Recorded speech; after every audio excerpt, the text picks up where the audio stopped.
Hello दोस्तों, आप सभी का स्वागत है आपके अपने यूट्यूब चैनल लर्न विद एजे पर। दोस्तों, आज की इस गौरव सीरीज में जो अपना टॉपिक रहेगा वह रहेगा पॉलिटी, और इससे संबंधित 25 से 30 पॉइंट हमने यहाँ पर लिखे हुए हैं, जो कि सभी के सभी पॉइंट्स इंपॉर्टेंट हैं।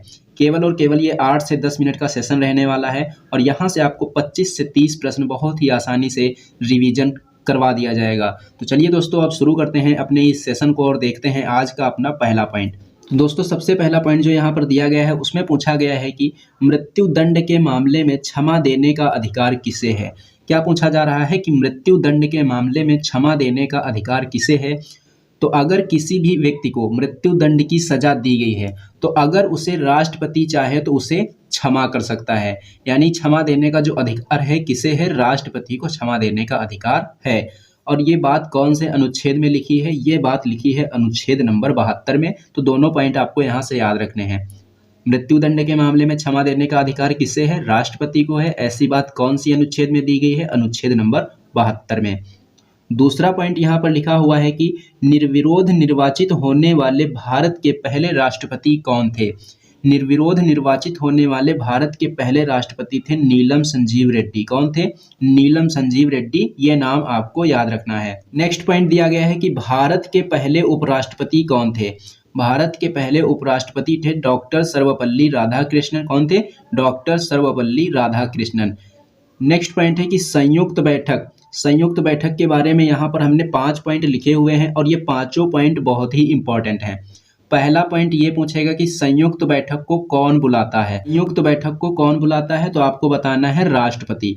दूसरा प्रश्न पूछा जाएगा कि संयुक्त बैठक की अध्यक्षता कौन करता है। तब आपको बताना है कि इसकी अध्यक्षता लोकसभा अध्यक्ष के द्वारा की जाती है। आपसे यहाँ से प्रश्न ये भी पूछा जा सकता है कि संयुक्त बैठक में उपराष्ट्रपति भाग लेता है या नहीं लेता है। तो आपको याद रखना है कि इसमें उपराष्ट्रपति भाग नहीं लेता है।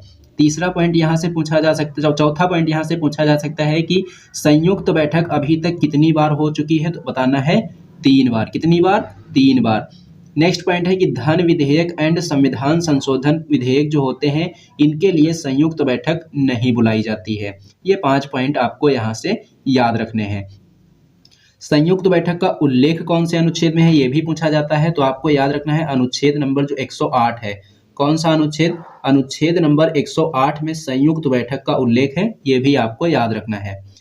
उसके बाद नेक्स्ट पॉइंट यहाँ पर लिखा है लोकसभा, राज्यसभा, राष्ट्रपति, उपराष्ट्रपति और पंचायत।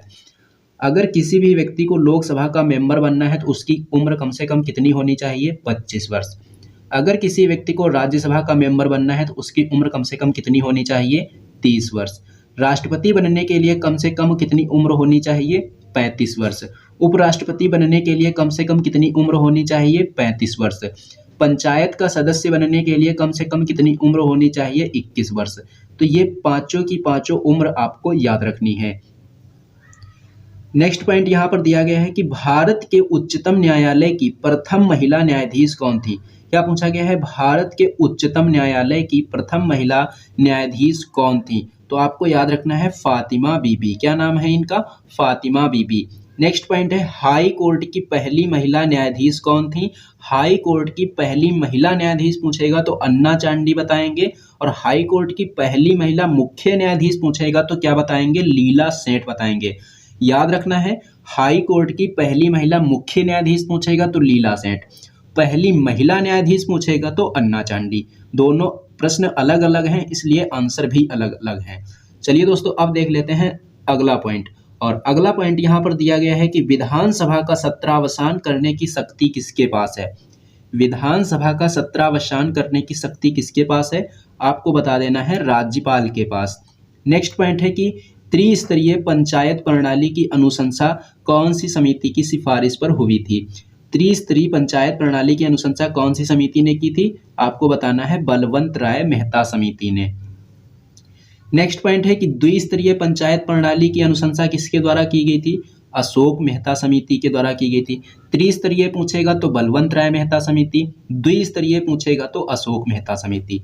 नेक्स्ट पॉइंट दिया गया है कि मूल कर्तव्यों को कौन सी समिति की सिफारिश पर लाया गया था। तो आपको बताना है स्वर्ण सिंह समिति की सिफारिश पर। नेक्स्ट पॉइंट है केंद्रीय सतर्कता आयोग की स्थापना कौन सी समिति की सिफारिश पर हुई थी? तो आपको याद रखना है संथानम समिति की सिफारिश पर केंद्रीय सतर्कता आयोग की स्थापना हुई थी। नेक्स्ट पॉइंट है कि संविधान दिवस प्रतिवर्ष कब मनाया जाता है?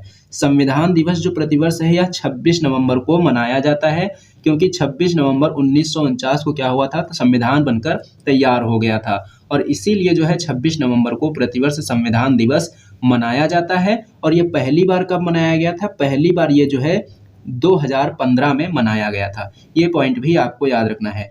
नेक्स्ट पॉइंट है कि प्रस्तावना में कौन सा संशोधन किया गया था? प्रस्तावना में कौन सा संशोधन हुआ था? तो आपको बताना है कि प्रस्तावना में जो संशोधन हुआ था उसका नाम है 42वां संविधान संशोधन, जो कि 1976 में हुआ था और इसके द्वारा प्रस्तावना में 3 नए शब्द जोड़े गए थे। ये 3 नए शब्द कौन कौन से थे? इनका आंसर आप लोग कमेंट करके जरूर बताना। चलिए दोस्तों, अब देख लेते हैं नेक्स्ट पॉइंट। और नेक्स्ट पॉइंट दिया गया है कि संविधान सभा के पहले अध्यक्ष कौन थे? संविधान सभा के पहले अध्यक्ष थे डॉक्टर सच्चिदानंद सिन्हा। और संविधान सभा के पहले स्थायी अध्यक्ष कौन थे? तब बताना है डॉक्टर राजेंद्र प्रसाद। देखिए, यहाँ से प्रश्न ऐसे भी पूछा जा सकता है कि संविधान सभा के अस्थायी अध्यक्ष कौन थे? देखो, अस्थायी अध्यक्ष पूछे या पहले अध्यक्ष पूछे, आपको आंसर एक ही देना है, क्या? डॉक्टर सच्चिदानंद सिन्हा। स्थायी जब पूछा जाएगा तब आपको अपना आंसर चेंज करना है और तब बताना है कि डॉक्टर राजेंद्र प्रसाद स्थायी अध्यक्ष थे। चलिए दोस्तों, अब देखते हैं नेक्स्ट पॉइंट। नेक्स्ट पॉइंट दिया गया है वित्त आयोग से संबंधित। वित्त आयोग के जो पहले अध्यक्ष थे उनका क्या नाम है? उनका नाम केसी नियोगी। 14वें वित्त आयोग के अध्यक्ष कौन? YV रेड्डी। 15वें वित्त आयोग के अध्यक्ष कौन? NK सिंह। ये जो वित्त आयोग होता है इसमें एक अध्यक्ष होता है और 4 अन्य सदस्य होते हैं, ये भी पॉइंट याद रखना है। और ये जो अध्यक्ष होते हैं इनका कार्यकाल कितना होता है? 5 वर्ष का कार्यकाल इनका होता है।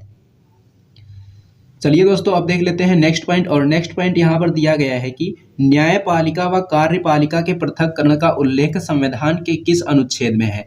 तब आपको बताना है अनुच्छेद नंबर 50 में। नेक्स्ट पॉइंट है कि अंतरराष्ट्रीय शांति से संबंधित कौन सा अनुच्छेद है? अनुच्छेद नंबर 51। नेक्स्ट पॉइंट है कि समान सिविल संहिता का उल्लेख कौन से अनुच्छेद में? अनुच्छेद नंबर 44 में।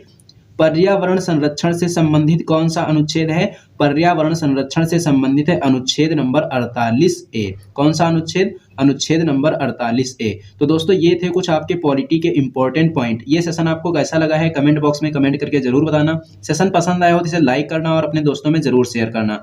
और हाँ दोस्तों, अगर आप लोगों ने अभी तक हमारे चैनल को अभी सब्सक्राइब नहीं किया है तो चैनल को सब्सक्राइब कर लीजिए और बेल आइकन पर क्लिक करके ऑल पर जरूर क्लिक कर लीजिए, जिससे कि इस चैनल पर जब भी कोई वीडियो अपलोड की जाए तो उसका नोटिफिकेशन आपको सबसे पहले मिले। तो चलिए दोस्तों, मिलते हैं हम लोग एक नेक्स्ट वीडियो में।